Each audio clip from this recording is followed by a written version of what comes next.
Hello दोस्तों, आप सबको हमारा तरफ से नमस्कार बा, प्रणाम बा।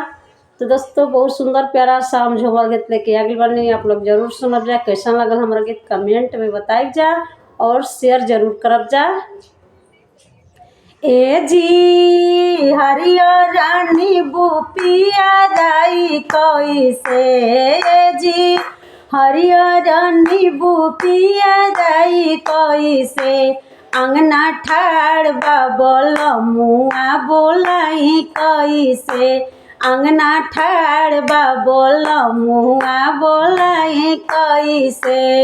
ए जी चूड़ी खान काइब त सास जागी जाई है, चूड़ी खान काइब त सास जागी जाई है।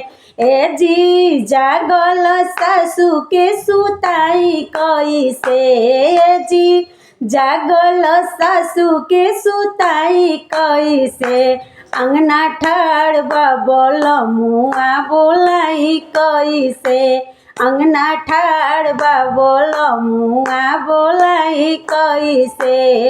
जी हरियर रानी बुपिया राई कैसे, अंगना ठाड़ बाबल मुआ बोलाई कैसे, अंगने ठाड़ बाबल मुआ बोलाई कैसे।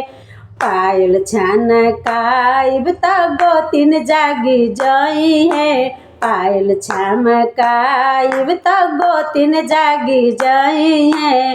ए जी जागल गोतिन के सुताई कैसे, ए जी जागल गोतिन के जगाई सुताई कैसे, पियवा ठाड़ बायांगनवा तो बोलाई कैसे, पियवा ठाड़ बायांगनवा तो बोलाई कैसे। जी हरियर रानी बुपिया राई कैसे, पियवा ठाड़ बायांगनवा बोलाई कैसे, पियवा ठाड़ बायांगनवा बोलाई कैसे। चूड़ी खाना काइब त ननद जागी जाई है, सीटी बजाइब त ननद जागी जाई है।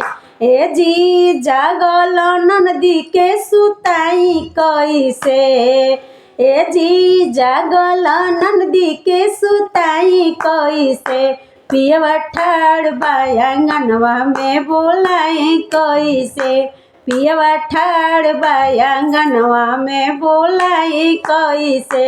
ए जी हरियर रानी बुपिया राई कैसे, ए जी हरियर रानी बुपिया राई कैसे, पियवा ठाड़ बायांगनवा में बोलाई कैसे, पियवा ठाड़ बायांगनवा में बोलाई कैसे।